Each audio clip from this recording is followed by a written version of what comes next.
তৃতীয় শ্রেণীর সুপ্রিয় শিক্ষার্থীরা, ইজি অনলাইন একাডেমিক্যাল গ্যালাক্সি এর আজকের ভিডিওতে তোমাদের স্বাগতম। আজকে আমরা সমাধান করব তোমাদের বাংলাদেশ বিশ্ব পরিচয় বইয়ের তৃতীয় অধ্যায় আমাদের ইতিহাসের পৃষ্ঠা নাম্বার 25। তারপর আমরা সমাধান করব পৃষ্ঠা নাম্বার 26। তারপর আমরা সমাধান করব পৃষ্ঠা নাম্বার 27। তারপর আমরা সমাধান করব পৃষ্ঠা নাম্বার 28। ঠিক আছে, তাহলে চলো আমরা প্রথমত দেখে নেই পৃষ্ঠা নাম্বার 25-এ কি নিয়ে আলোচনা হয়েছে। পৃষ্ঠা নাম্বার 25 এখানে লেখা রয়েছে শহীদ দিবস ও আন্তর্জাতিক মাতৃভাষা দিবস। ঠিক আছে, তারপর একটি এখানে ছবি দিয়েছে এবং ছবিতে তারা বলতেছে যে ছবি এক, প্রভাত ফেরি ও পুষ্পস্তবক অর্পণ। ঠিক আছে, তারপরে আমাদেরকে কি বলতেছে, এখানে আরেকটি ছবি দিয়েছে এবং ছবি দিয়ে এখানে বলতেছে তারা যে ছবি দুই, শহীদ দিবস ও আন্তর্জাতিক মাতৃভাষা দিবস পালন। তারপর এইদিকে আমাদেরকে আর কি বলতেছে আমরা সেটা পরে বোঝার চেষ্টা করি। এখানে ক লেখার পর বলতেছে উপরের ছবিগুলো পর্যবেক্ষণ করি ও নিচের চোখে লিখি। ঠিক আছে, উপরের ছবিগুলোতে আমরা কি কি দেখতে পাচ্ছি সেটা তোমরা অবশ্যই বুঝতে পারছো। ঠিক আছে, আর এখানে কি কি আমরা দেখতে পাচ্ছি এটাও তোমরা বুঝতে পারতেছো। তারপর এখানে হচ্ছে প্রশ্ন করেছে যে ছবিগুলো কিসের, তারপর প্রশ্ন করেছে যে অনুষ্ঠানগুলো কখন কখন হয়। তারপর এখানে আরেকটি প্রশ্ন করেছে কোথায় ফুল দিচ্ছে। ঠিক আছে, তারপর আমাদেরকে প্রশ্ন করেছে কেন ফুল দিচ্ছে। ওকে, তাহলে চলো আমরা দেখে নেই এগুলোর সমাধান আমরা কিভাবে করতে পারি। প্রিয় শিক্ষার্থীরা, এইদিকে তোমরা দেখতে পাচ্ছ যে আমরা ছবি একে চলে আসলাম। এই যে হচ্ছে ছবি এক এবং এই হচ্ছে ছবি দুই। এগুলো কিভাবে সমাধান করা যায়, তারা তো আমাদেরকে চক দেখিয়ে দিয়েছিল। ঠিক আছে, আমরা দেখি চকের মাধ্যমে এগুলোকে আমরা কিভাবে সমাধান করতে পারি। দাঁড়াও।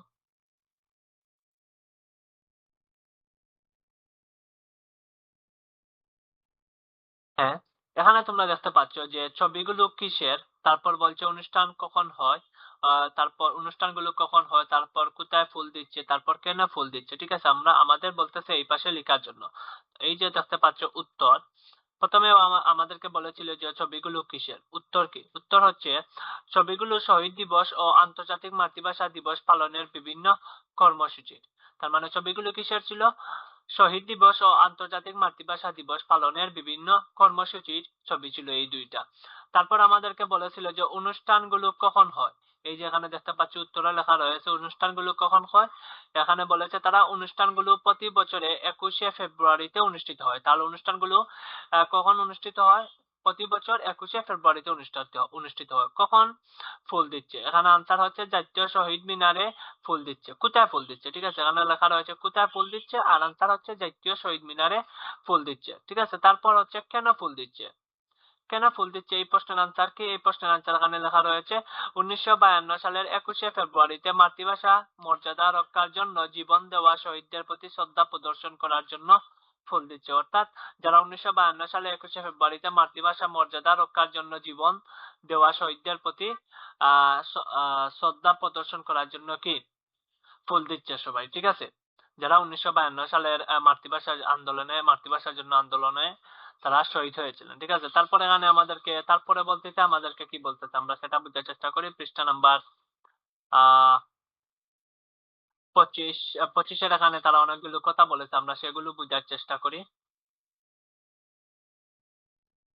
এখানে তারা বলতেছে যে শহীদ দিবস উপলক্ষে আব্দুল গফফার চৌধুরী রচনা করেন 21শে গান আমার ভাইয়ের রক্তে রাঙ্গানো 21শে ফেব্রুয়ারি। তারপর ভাষা শহীদদের স্মরণে ঢাকায় কেন্দ্রীয় শহীদ মিনার তৈরি করা হয়। ঠিক আছে, তারপর দেশের বিভিন্ন প্রতিষ্ঠানে ও ছোট বড় শহীদ মিনার রয়েছে। 1999 সাল থেকে 21শে ফেব্রুয়ারি আন্তর্জাতিক মাতৃভাষা দিবস হিসাবে স্বীকৃতি পায়। এটি আমাদের গর্বের বিষয়। আমরা রাষ্ট্রীয়ভাবে যথাযথ মর্যাদায় এই দিবসটি পালন করি। ঠিক আছে, এখানে কিছু প্রশ্ন রয়েছে, এগুলো তোমাদের পরীক্ষায় আসতে পারে। যে শহীদ দিবস উপলক্ষে আব্দুল গাফফার চৌধুরী রচনা করেন 21এর গান আমার ভাইয়ের রক্তে রাঙ্গানো 21শে ফেব্রুয়ারি। এখান থেকে প্রশ্ন আসবে কে 21এর গান রচনা করেন। আনসার হবে আব্দুল গফফার চৌধুরী। ঠিক আছে, অথবা আব্দুল গফফার চৌধুরী কোন গান লিখেন? 21এর গান লিখেন। অথবা আব্দুল গফফার চৌধুরী যে গানটি লিখেছেন সেই গানটির নাম কি? আমার ভাইয়ের রক্তে রাঙ্গানো 21শে ফেব্রুয়ারি। ঠিক আছে, তারপর আমাদের এখানে আর কি রয়েছে যে 1999 সাল থেকে 21শে ফেব্রুয়ারি আন্তর্জাতিক মাতৃভাষা দিবস হিসাবে স্বীকৃতি পায়। তাহলে এখানে থেকে আমরা বুঝতে পারলাম যে এখান থেকে প্রশ্ন আসতে পারে কখন 21শে ফেব্রুয়ারি আন্তর্জাতিক মাতৃভাষা হিসাবে স্বীকৃতি পায় 1999 সালে। ঠিক আছে, এটি এখান থেকেও প্রশ্ন আসতে পারে। আচ্ছা, আমরা এখন পৃষ্ঠা নাম্বার 25 শেষ, আমরা এখন 26-এ দেখি তো আমাদেরকে কি নিয়ে আলোচনা করেছে। 26-এ এখানে লেখা রয়েছে, শহীদ দিবস ও আন্তর্জাতিক মাতৃভাষা দিবসে আমরা খালি পায়ে হেঁটে প্রভাত ফেরিতে যাই। এখান থেকে শূন্যস্থান পূরণ আসতে পারে যে শহীদ দিবস ও আন্তর্জাতিক মাতৃভাষা দিবসে আমরা খালি পায়ে হেঁটে দেশ যাই, প্রভাত ফেরিতে যাই। ঠিক আছে, অথবা শহীদ দিবস ও আন্তর্জাতিক মাতৃভাষা দিবসে আমরা দেশ পায়ে হেঁটে প্রভাত ফেরিতে যাই। আনসার হবে খালি। ঠিক আছে, খালি পায়ে হেঁটে প্রভাত ফেরিতে যাই, এখান থেকে শূন্যস্থান আসতে পারে। তারপর বলেছে প্রভাত ফেরিতে আমার বাইয়ের রক্তে রাঙ্গানো 21শে ফেব্রুয়ারি গানটি গাই। তাহলে প্রভাত ফেরিতে আমরা কোন গানটি গাই? আমার বাইয়ের রক্তে রাঙ্গানো 21শে ফেব্রুয়ারি গানটি গাই। তারপর এখানে বলেছে শহীদ মিনারে ফুল দিয়ে শ্রদ্ধা জানাই। এ দিবসে শিক্ষা প্রতিষ্ঠানে চিত্রাঙ্কন, রচনা প্রতিযোগিতা, সাংস্কৃতিক অনুষ্ঠান ইত্যাদি অনুষ্ঠিত হয়। এদিন জাতীয় পতাকা কি অর্ধনমিত রাখা হয়। অর্ধনমিত রাখা হয়। আমরা ভাষা শহীদদের অবদান চিরদিন মনে রাখবো। তারপরে এখানে খ নম্বরে বলতেছে যে এখানে কি বলতেছে, এখন আমরা সেটা বোঝার চেষ্টা করি। খ নম্বরে আমাদেরকে এখানে বলতেছে 21শে ফেব্রুয়ারি সম্পর্কিত তথ্য নিচের চিত্রে খালি করে লিখে। ঠিক আছে, এখানে দেখতে পাচ্ছি মেইন একটি পয়েন্ট দিয়েছে, আর সেটি হচ্ছে 21শে ফেব্রুয়ারি, তারপর হচ্ছে শহীদ দিবস। আমাদেরকে এইগুলো কি করতে হবে? পূরণ করতে হবে। অর্থাৎ এখানে বলেছে 21শে ফেব্রুয়ারি সম্পর্কিত তথ্য। ঠিক আছে, 21শে ফেব্রুয়ারি সম্পর্কিত তথ্য হচ্ছে শহীদ দিবস। আরো কি কি লেখা যায় আমাদেরকে সেগুলি এই সব বৃত্তগুলোতে লিখতে হবে, খালি করে আমাদেরকে লিখতে হবে। ঠিক আছে, তাহলে চলো আমরা দেখি এগুলাকে আমরা কিভাবে সমাধান করতে পারি। ওকে, প্রিয় শিক্ষার্থীরা, এই যে আমাদের প্রশ্নটি যে এখানে বলেছে 21শে ফেব্রুয়ারি সম্পর্কিত তথ্য নিচে খালি করে লিখি। এই যে দেখতে পাচ্ছ আমাদের বইয়ের প্রশ্ন, আর এইদিকে রয়েছে কি উত্তরে কি বলেছে? এই হচ্ছে 21শে ফেব্রুয়ারি, এটি সম্পর্কিত তথ্য। প্রথমটি হচ্ছে শহীদ দিবস, তারপর কি রয়েছে? তারপর হচ্ছে আন্তর্জাতিক মাতৃভাষা দিবস, তারপর কি রয়েছে? প্রভাত ফেরি রয়েছে। ঠিক আছে, তারপর কি শহীদ মিনার সম্পর্কিত রয়েছে, তারপর কি অর্ধ নমিত রয়েছে, তারপর কি মাতৃভাষার প্রতি শ্রদ্ধা। অর্থাৎ এই সব কিছুই এখানে একটি একটি দুইটি তিনটি চারটি পাঁচটি ছয়টি, এই ছয়টি কি 21শে ফেব্রুয়ারি সাথে সম্পর্কিত। ঠিক আছে, এই ছয়টি জিনিসই 21শে ফেব্রুয়ারির দিন ঘটে থাকে। ঠিক আছে, আমরা ওই দিন কি করি?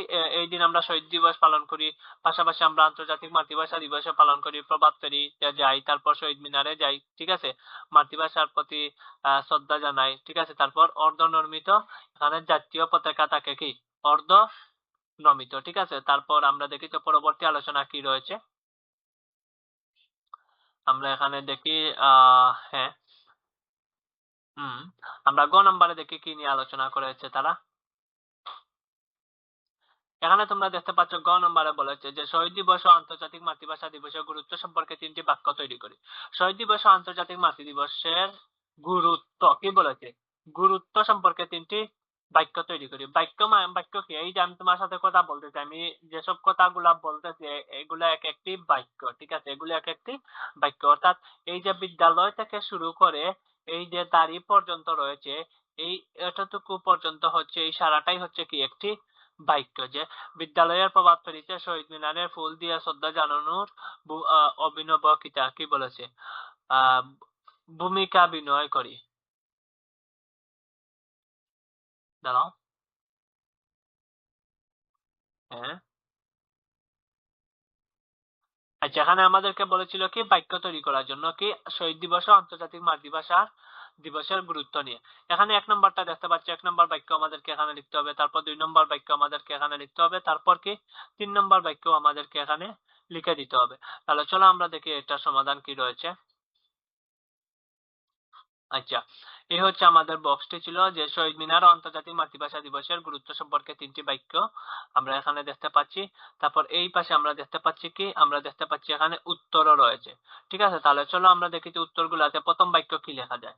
এই হচ্ছে প্রথম বাক্য, এবং প্রথম বাক্য রয়েছে শহীদ দিবস ও আন্তর্জাতিক মাতৃভাষা দিবস আমরা রাষ্ট্রীয়ভাবে পালন করি। ঠিক আছে, তারপর দ্বিতীয় বাক্য কি? দ্বিতীয় বাক্য হচ্ছে এই দিবসে জাতীয় পতাকা অর্ধনমিত রাখা হয়। ঠিক আছে, তারপর 3 নম্বর কি? 3 নম্বরে বলতেছে এই দিবসে বিদ্যালয়গুলিতে চিত্রাঙ্কন, রচনা প্রতিযোগিতা, সাংস্কৃতিক অনুষ্ঠান, মিলাদ মাহফিল অনুষ্ঠিত হয়। ঠিক আছে, আমরা 3টি বাক্য পেয়ে গেলাম যে শহীদ দিবস ও আন্তর্জাতিক মাতৃভাষা দিবসের গুরুত্ব সম্পর্কে 3টি বাক্য আমরা এখানে পেয়ে গেলাম। কি কি সেগুলা? 1 নম্বর হচ্ছে শহীদ দিবস ও আন্তর্জাতিক মাতৃভাষা দিবস আমরা রাষ্ট্রীয়ভাবে পালন করি। 2 নম্বর হচ্ছে এই দিবসে জাতীয় পতাকা অর্ধনমিত রাখা হয়। 3 নম্বর হচ্ছে এই দিবসে বিদ্যালয়গুলিতে চিত্রাঙ্কন, রচনা প্রতিযোগিতা, সাংস্কৃতিক অনুষ্ঠান, মিলাদ মাহফিল অনুষ্ঠিত হয়। ঠিক আছে, তার পরবর্তীতে কি রয়েছে আমরা সেটা বোঝার চেষ্টা করি। পৃষ্ঠা নাম্বার 26 শেষ। এখন আমরা দেখি তো পৃষ্ঠা নাম্বার 27 কি নিয়ে আলোচনা হয়েছে। ঠিক আছে, পৃষ্ঠা নাম্বার 27 এখানে তোমরা দেখতে পাচ্ছ লেখা রয়েছে আমাদের স্বাধীনতা দিবস। ওকে, এখানে আমরা মানচিত্র দেখতে পাচ্ছি। মানচিত্রের মধ্যে এই হচ্ছে বাংলাদেশ।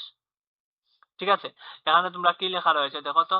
ক, মানচিত্রে বাংলাদেশ তৎকালীন পূর্ব পাকিস্তান এবং পাকিস্তান তৎকালীন পশ্চিম পাকিস্তান চিহ্নিত করি। আচ্ছা ঠিক আছে, এখানে বলেছে মানচিত্রে বাংলাদেশ অর্থাৎ বাংলাদেশের তৎকালীন নাম কি ছিল? পূর্ব পাকিস্তান, এবং পাকিস্তান তৎকালীন নাম ছিল পশ্চিম পাকিস্তান। এই যে এই অঞ্চলটা, এই হচ্ছে কি পশ্চিম পাকিস্তান। ঠিক আছে, আর এই হচ্ছে কি পূর্ব পাকিস্তান। বুঝতে পারছো আমাদের সাথে তাদের কোনো ধরনের কি নেই, কানেক্ট নেই, তারপরেও তারা আমাদেরকে কি করতো? শাসন করতো। এই যে পাকিস্তানের শাসকেরা, এরা হচ্ছে পাকিস্তান, তারা কি করতো? আমাদেরকে শাসন করতো। এবং মধ্যস্থানে কে রয়েছে? ইন্ডিয়া রয়েছে। ঠিক আছে, আমাদের পার্শ্ববর্তী দেশ রয়েছে। এখন তারা ওই জায়গা থেকে আমাদেরকে এখানে শাসন করত, এবং তাও তারা কি চাইছিল? তারা চাইছিল যে এই বাংলার মানুষদের বাংলা ভাষাকে তারা চাইছিল তাদের ভাষা উর্দু করে দিতে। তাদের ভাষা কি ছিল? উর্দু ছিল। তাদেরকে পশ্চিম পাকিস্তান বলা হতো।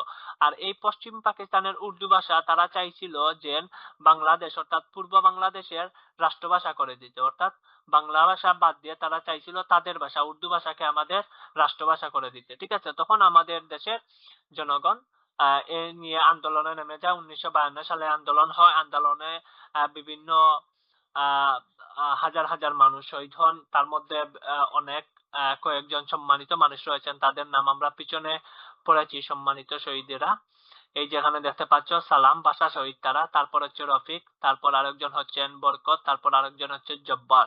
ঠিক আছে, এই পৃষ্ঠাগুলো আগের ভিডিওতে দেওয়া হয়ে গেছে, ওইটা তোমরা দেখে নিলেই হয়ে যাবে। আচ্ছা, তা আমরা আলোচনা যাই। এখানে তো আমরা দেখেছিলাম যে এই হচ্ছে পূর্ব পাকিস্তান, এই হচ্ছে পশ্চিম পাকিস্তান, আর আমরা হচ্ছি বাংলাদেশ পূর্ব পাকিস্তান। ঠিক আছে, ওকে। আর পরে কি রয়েছে এখানে লেখা? এখানে একটি ছবি দিয়েছে এবং ছবিতে লেখা দেওয়া আছে ছবি 1 7ই মার্চ 1971 সাল। এই হচ্ছে আরেকটি ছবি আমরা দেখতে পাচ্ছি এখানে, এটি হচ্ছে ছবি 2 26শে মার্চ 1971 সাল। ঠিক আছে, বঙ্গবন্ধু এবং জিয়াউর রহমান। ওকে, এই দুইজন ব্যক্তি।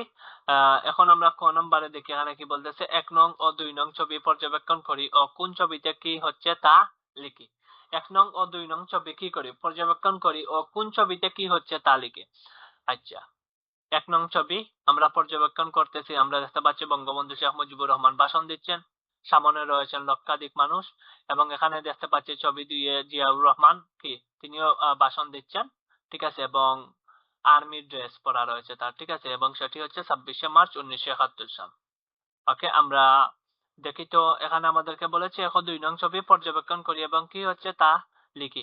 এই যে তোমরা দেখতে পাচ্ছ আমাদেরকে বলেছে এখানে লেখার জন্য। এই হচ্ছে ছবি 1 এবং ছবি 1 এর বর্ণনা আমাদেরকে নিচে লিখতে হবে। এখানে বলেছে কে বক্তৃতা করছেন ছবি 1 এ, তারপর কখন করছেন। ঠিক আছে, তারপর ছবি 2 এ বলতেছে কে বক্তৃতা করছেন, তারপর বলতেছে কখন করছেন। আচ্ছা, কে বক্তৃতা করছেন? এখানে বক্তৃতা করছেন বঙ্গবন্ধু শেখ মুজিবুর রহমান। কখন করছেন? 7ই মার্চ 1971 সাল।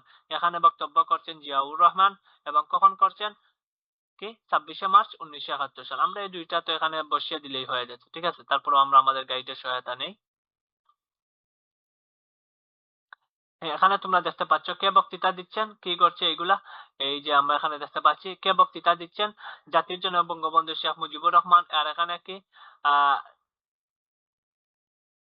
না, এটা তো 2025 সালের গাইড। আমরা তো এখানে বুঝতে পারলাম যে ইনি তো জিয়াউর রহমান। ঠিক আছে, এখানে তিনি জিয়াউর রহমান বক্তৃতা দিচ্ছেন, এবং 2026 সালের 1971 26শে মার্চ 1971 সাল। ঠিক আছে, পৃষ্ঠা নাম্বার 27 এর এটুকুই আলোচনা। আচ্ছা, আমরা পৃষ্ঠা নাম্বার 28-এ যাই, দেখি তো কি নিয়ে রয়েছে আলোচনা।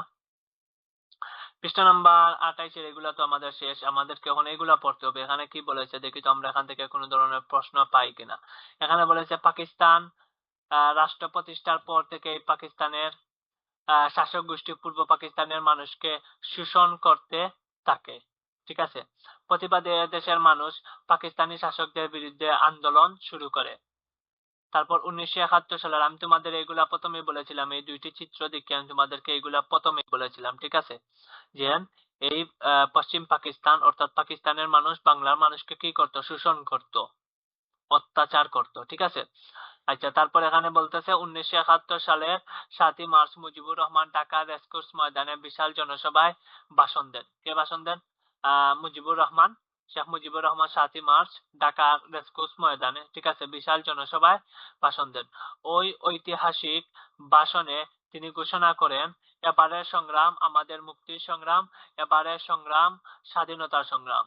ঠিক আছে। এরপর 25শে মার্চ রাতে পাকিস্তানি বাহিনী নির্মমভাবে হত্যা করে এদেশের ছাত্র, শিক্ষক, পুলিশ, তারপর হচ্ছে ইপিআর সদস্য ও সাধারণ মানুষকে। তাই 25শে মার্চকে আমরা কালো রাত বলি। কোন রাতকে কোন তারিখকে কালো রাত বলা হয়? 25শে মার্চকে। ঠিক আছে, বা কোন মাসকে কালো রাতের মাস বলা হয়? 25শে মার্চকে। ঠিক আছে, বা 25শে মার্চকে আমরা ড্যাশ বলি, শূন্যস্থানে আসতে পারে কালো রাত বলি, অথবা সংক্ষিপ্ত প্রশ্ন আসতে পারে 25শে মার্চকে আমরা কি বলি? কালো রাত বলি। এখান থেকে প্রশ্ন আসতে পারে। ঠিক আছে, এখান থেকে প্রশ্ন আসতে পারে 1971 সালে 7ই মার্চ কে ঢাকা রেসকোর্স ময়দানে বিশাল জনসভায় ভাষণ দেন? তখন আনসার দিতে পারো তোমরা কি? শেখ মুজিবুর রহমান। অথবা 1971 সালে 7ই মার্চ শেখ মুজিবুর রহমান কোথায় ভাষণ দেন? ঢাকার রেসকোর্স ময়দানে। এটাও তোমরা এখানে দিতে পারো। ঠিক আছে। আচ্ছা, তারপর আমরা দেখি। আর এখানে আরেকটি প্রশ্ন রয়েছে, এই প্রশ্নটিও লিখে রাখো যে এরপর 25শে মার্চ রাতে পাকিস্তানি বাহিনী নির্মমভাবে হত্যা করে দেশের ছাত্র, শিক্ষক, পুলিশ, ইপিআর সদস্য ও সাধারণ মানুষকে। পরীক্ষা প্রশ্ন আসতে পারে। ঠিক আছে, কোন মাসে পাকিস্তানি বাহিনী এদেশের ছাত্র, শিক্ষক, পুলিশ, ইপিআর সদস্য ও সাধারণ মানুষকে হত্যা করে? তখন তোমরা লিখতে পারো 25শে মার্চ রাতে। কোন বাহিনী? পাকিস্তানি বাহিনী। বা কারা হত্যা করে এদেশের ছাত্র, শিক্ষক, পুলিশ, ইপিআর সদস্য সাধারণ মানুষকে? তখন আনসার লিখতে পারো পাকিস্তানি বাহিনী। তারপর এখানে কি রয়েছে প্রশ্ন? 26 মার্চ তারিখে মেয়র জিয়াউর রহমান চট্টগ্রামের কালুরঘাট বেতার কেন্দ্র থেকে বাংলাদেশের স্বাধীনতা ঘোষণা করেন। ঠিক আছে, 26শে মার্চ তারিখে মেজর জিয়াউর রহমান চট্টগ্রামের কালুরঘাট বেতার কেন্দ্র থেকে বাংলাদেশের স্বাধীনতা ঘোষণা করেন। এখান থেকে প্রশ্ন আসতে পারে যে কতই মার্চ তারিখে মেজর জিয়াউর রহমান চট্টগ্রামের কালুরঘাট বেতার কেন্দ্র থেকে বাংলাদেশের স্বাধীনতা ঘোষণা করেন? তখন উত্তর হবে 26শে মার্চ। অথবা 26 কে, অথবা প্রশ্ন এভাবে আসতে পারে নাম দিয়ে, যে কে 26শে মার্চ তারিখে চট্টগ্রামের কালুরঘাট বেতার কেন্দ্র থেকে বাংলাদেশের স্বাধীনতা ঘোষণা করেন? তখন আনসার দিতে পারো তোমরা জিয়াউর রহমান। ঠিক আছে। তারপরে কি রয়েছে? এই দিন থেকেই শুরু হয় পশ্চিম পাকিস্তানিদের বিরুদ্ধে আমাদের মুক্তিযুদ্ধ। ঠিক আছে, মুক্তিযুদ্ধ। এখানে তারপর কি বলেছে? মুক্তিযুদ্ধের মাধ্যমে, দাঁড়াও, মুক্তিযুদ্ধের মাধ্যমেই আমরা বাংলাদেশের স্বাধীনতা অর্জন করি। তারপর এখানে রয়েছে 26শে মার্চ স্বাধীনতা ঘোষণা দেওয়া হয়েছিল বলে এই দিবসটি আমাদের স্বাধীনতা দিবস। এই দিবসটি আমাদের কাছে খুব গুরুত্বপূর্ণ। তার মানে স্বাধীনতা 26শে মার্চ স্বাধীনতা ঘোষণা দেওয়া হয়েছিল। কখন স্বাধীনতা ঘোষণা দেওয়া হয়েছিল? 26শে মার্চ। পরীক্ষা প্রশ্ন আসতে পারে। বা 26শে মার্চ কি ঘোষণা দেওয়া হয়েছিল? স্বাধীনতার ঘোষণা দেওয়া হয়েছিল। ঠিক আছে। এবং বলেই এই দিবসটি আমাদের স্বাধীনতা দিবস। আচ্ছা, এটি তো আমরা বুঝলাম। তারপর এই দিবসটি আমাদের কাছে খুব গুরুত্বপূর্ণ। নিচে কি বলতেছে? অনেক ত্যাগের বিনিময়ে আমরা স্বাধীনতা অর্জন করেছি। এখান থেকে শূন্যস্থান আসতে পারে। অনেক দেশ বিনিময়ে আমরা স্বাধীনতা অর্জন করেছি। ত্যাগের বিনিময়ে। উত্তর হবে ত্যাগের, শূন্যস্থান আসতে পারে এখান থেকে। তারপর মুক্তিযুদ্ধে 30 লক্ষ মানুষ শহীদ হন। মুক্তিযুদ্ধে কত লক্ষ মানুষ শহীদ হন? সংক্ষিপ্ত প্রশ্ন আসতে পারে। লিখতে হবে 30 লক্ষ মানুষ। অথবা মুক্তিযুদ্ধের দেশ মানুষ শহীদ হন, শূন্যস্থানে আসতে পারে। তখন শূন্যস্থানের ভিতর লিখতে হবে 30 লক্ষ মানুষ। তারপর এখানে কি রয়েছে? শহীদদের স্মরণে, ঠিক আছে, সাভারে জাতীয় স্মৃতিসৌধ নির্মাণ করা হয়। আচ্ছা, এখান থেকেও প্রশ্ন আসতে পারে, শহীদদের স্মরণে কোথায় স্মৃতিসৌধ নির্মাণ করা হয়? সাভারে। ঠিক আছে। অথবা শহীদদের স্মরণে সাভারে কি নির্মাণ করা হয়? স্মৃতিসৌধ। এখান থেকে দুই ধরনের প্রশ্ন আসতে পারে। তারপর হচ্ছে স্বাধীনতা দিবসে আমরা স্মৃতিসৌধে ফুল দিয়ে শ্রদ্ধা নিবেদন করি। এখান থেকে শূন্যস্থান আসবে স্বাধীনতা দিবসে আমরা ড্যাশ দিয়ে আমরা স্মৃতিসৌধে ড্যাশ দিয়ে শ্রদ্ধা নিবেদন করি। তখন আনসার হবে কি ফুল। প্রশ্ন আসবে কি শূন্যস্থানে এটি আসবে যে স্বাধীনতা দিবসে আমরা স্মৃতিসৌধে ড্যাশ দিয়ে শ্রদ্ধা নিবেদন করি। এখন ড্যাশের জায়গায় কি লিখবো আমরা ফুল লিখবো। ঠিক আছে, খালিঘর থাকবে আর এই খালিঘরে আমরা ফুল লিখবো। তারপর রয়েছে বিদ্যালয়ে চিত্রাঙ্কন, সাংস্কৃতিক অনুষ্ঠান, আলোচনা সভা ইত্যাদি অনুষ্ঠানের আয়োজন করা হয়। অনুষ্ঠানগুলিতে আমরা সকলে অংশগ্রহণ করি। প্রিয় শিক্ষার্থীরা, এই ছিল পৃষ্ঠা নাম্বার 28, তারপর হচ্ছে পৃষ্ঠা নাম্বার 27, তারপর হচ্ছে পৃষ্ঠা নাম্বার 26, তারপর হচ্ছে পৃষ্ঠা নাম্বার 25। আমরা এই 4টি পৃষ্ঠায় সমাধান করলাম। এখন আমি তোমাদের সঙ্গে কিছু গুরুত্বপূর্ণ আলোচনা করব। প্রিয় শিক্ষার্থীরা, সবাই মনোযোগ দিয়ে শুনবে।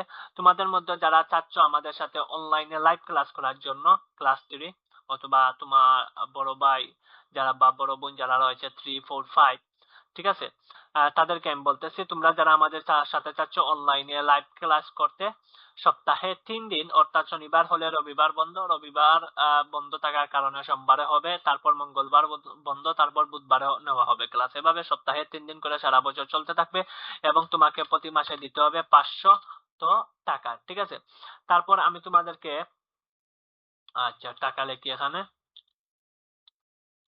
তারপর আমি তোমাদেরকে এখন বলি আরেকটি বিষয়।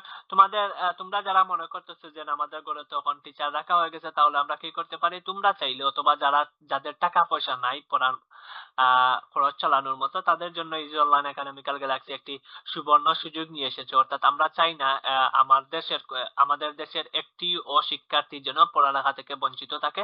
তাই তোমাদের জন্য আমরা নিয়ে এসেছি সারা বছরের জন্য মাত্র 2000 টাকা দিয়ে ভর্তি হওয়ার সিস্টেম। অর্থাৎ যদি তুমি 2000 টাকা দিয়ে ভর্তি হও, তাহলে তুমি সারা বছরের ভিতরে আর কোনো ধরনের টাকা আমাদেরকে দিতে হবে না। অর্থাৎ এই 2000 টাকা দিয়ে তুমি এই 500 টাকা যারা রয়েছে, যারা আমাদের সাথে যা কিছু করবে তাদের সবকিছুই তোমরা এই 2000 টাকা পেয়ে যাবে। অর্থাৎ শুধু একটি বিষয় ছাড়া, আর সেটি হচ্ছে তাদের সাথে আমার ক্লাস হবে eye to eye, face to face. অর্থাৎ আমি তাদের লাইভ ক্লাস নিব, আর তাদের ক্লাস যখন শেষ হয়ে যাবে ওই ক্লাসের ফুল ভিডিওটা আমি তখন তাদেরকে দিয়ে দেবো। ঠিক আছে, অর্থাৎ 2000 টাকা দিয়ে তুমি সবকিছুই পেয়ে যাচ্ছ, সাজেশন পেয়ে যাচ্ছ, সবগুলাই পেয়ে যাবে। ঠিক আছে, শীট সবগুলাই পেয়ে যাবে। এছাড়াও যারা চাচ্ছ যে সমাজ বইয়ে 100% কমন সাজেশন, অর্থাৎ পরীক্ষায় যারা চাচ্ছ 1 নম্বর শিক্ষার্থী হতে অথবা ক্লাসের মধ্যে একজন টপ স্টুডেন্ট হয়ে উঠতে, তারা চাইলে আমাদের বাংলাদেশ বিশ্ব পরিচয় বইয়ের সাজেশন কিনতে পারো। ইনশাআল্লাহ এখান থেকে অবশ্যই কমন আসবে পরীক্ষা, কারণ আমরা বিভিন্ন বিষয় থেকে এইগুলা কালেক্ট করি। বিভিন্ন সাইট থেকে আমরা জ্ঞান অর্জনের মাধ্যমে বিভিন্ন ভাবে আমরা চেষ্টা করি এগুলো আমরা যেন একটি ভালো একটি সাজেশন তৈরি করা, যাতে শিক্ষার্থীরা পরীক্ষায় কমন পায়, অথবা একটি প্রশ্ন যদি তার অজানা থাকে সেই প্রশ্নটি যেন ওই সাজেশনের উপর ভিত্তি করে সে বানিয়েও লিখিয়ে দিতে পারে। ঠিক আছে, ইত্যাদি ভাবে আমরা চেষ্টা করব তোমার ক্লাসের মধ্যে টপ স্টুডেন্ট বানানো। তাই যারা যারা সাজেশন কিনতে চাও তারা 1000 টাকা দিয়ে দিতে হবে এবং আমাদেরকে হোয়াটসঅ্যাপে নক করো। ঠিক আছে, আমাদেরকে হোয়াটসঅ্যাপে নক করো, সেখানে তোমরা সাজেশন পেয়ে যাবে। ওকে, আল্লাহ হাফিজ। আর কিছু করো আর না করো, আমি সাজেশন করব এই 2000 টাকার কোর্সে তুমি ভর্তি হও। ঠিক আছে, এই 2000 টাকা দিয়ে তুমি সারা বছরের জন্য আমাদের ফ্যামিলির সদস্য হয়ে থাকো। সেখানে তোমাদের সবকিছুই দেওয়া হবে। তোমার ক্লাসে তোমাকে টপ স্টুডেন্ট বানিয়ে দেওয়াই হচ্ছে আমাদের দায়িত্ব। আল্লাহ হাফিজ, ভালো থাকবা সব।